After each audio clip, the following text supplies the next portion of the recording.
Something I know we've all watched, I just watched it just before we finished this, was Modus, which is the new Scandinavian noir for Saturday nights on BBC4. I'm halfway through episode 2 as well. Oh, Gary. This was... that was very carry on at the end there. Oh, Gary. Doctor. This was about she was a criminal profiler, wasn't she? Psychologist, yeah.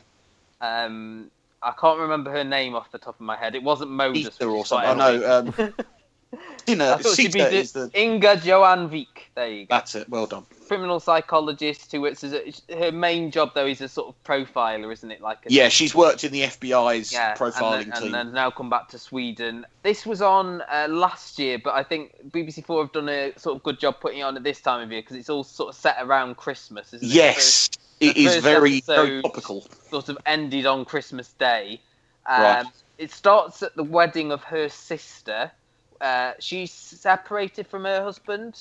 Yes. And they've got 2 young daughters. Her older daughter is autistic, and it sort of starts. Well, the plot starts proper with the older daughter sort of leaving the hotel. It sounded like you were going to go into a rap there. The plot starts proper with the then you didn't.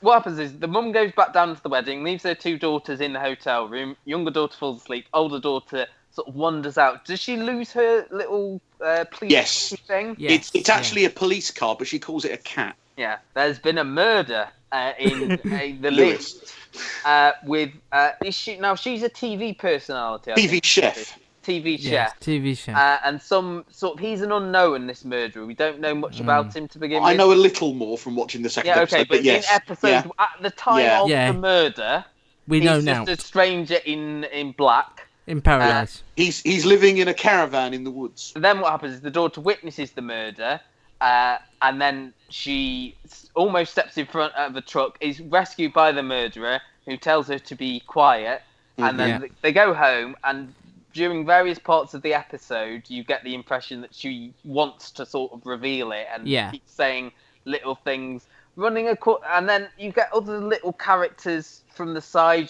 There's like a vicar who's married to Wallander, and there's a family who are actually there when the truck comes out in the middle of the road. There's another family there, and they come into it later on as well, don't they? They're at the church service.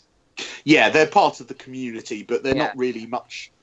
They're just there. You get the impression that they will be characters because you see them at Christmas. He's now with another man.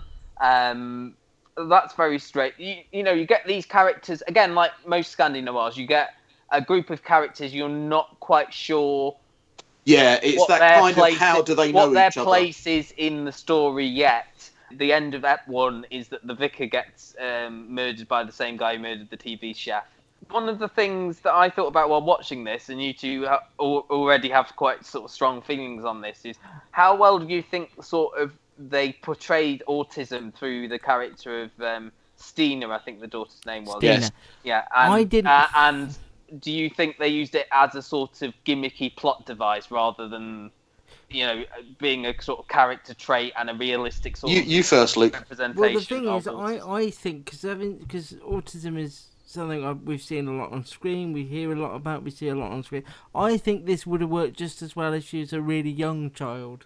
If it's the younger daughter. The younger daughter. Yeah, and that's a fair point. She was just scared stiff and just couldn't. I don't think the autism played it. I don't think they used it in a gimmick as much as they kept playing off it. But I don't think it added anything to at least this first episode. I think Luke makes a good point. You could easily have done this based on what I've seen so far with a younger child.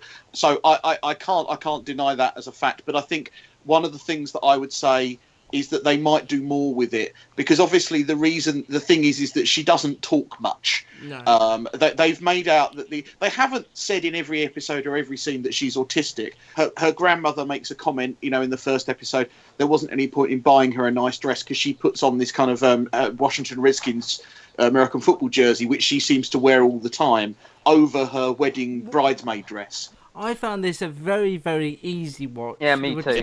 There were times I was quite into it. I loved all the stuff where she's in the street, and I loved all the tension there. I knew it wasn't going to go anywhere massive because we were only 20 minutes into the show. Well, that's right. But I did really enjoy it. Now, whether it's up, the problem is with any Nordic noir, you go, is it a trap? Is it a bridge? Is it a killing? What it isn't is follow the money, which is a good thing. I didn't like that at all. Or Blue Eyes, or what it was. What it isn't is anything from the Walter Presents genre. I haven't liked any of those. But I don't. Did you not like Deutschland 83? Oh, I did like that. That was the first one on telly. But all the other ones I've tried online, I didn't like. But whether I want to watch, because there's 8, isn't there? I think there is. Oh, So, and traditionally BBC 4 play 2 a night. Whether I want to watch the others, I can't decide, to be honest with you. I think, like Matt, that I will, because the fact that it ties in with the time of year. I didn't say I would.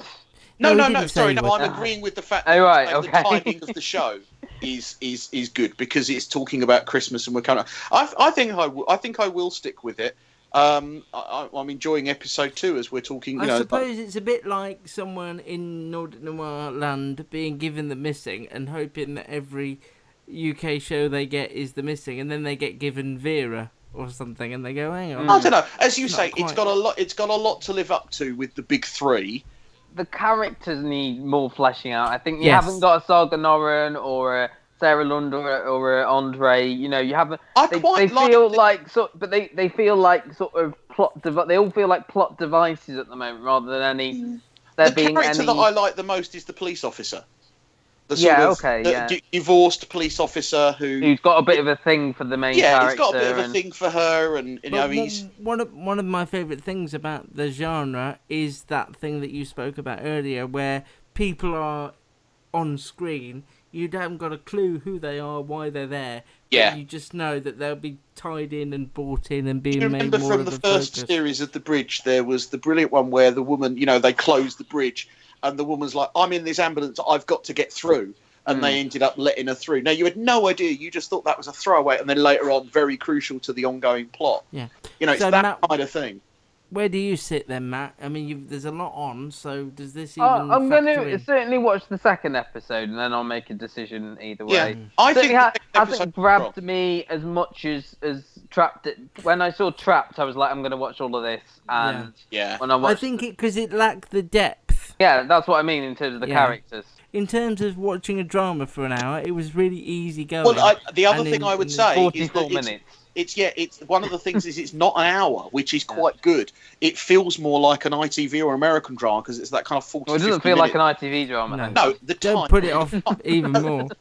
The time of it, not the feel of it. It was probably on a channel with ads. Mystery solved.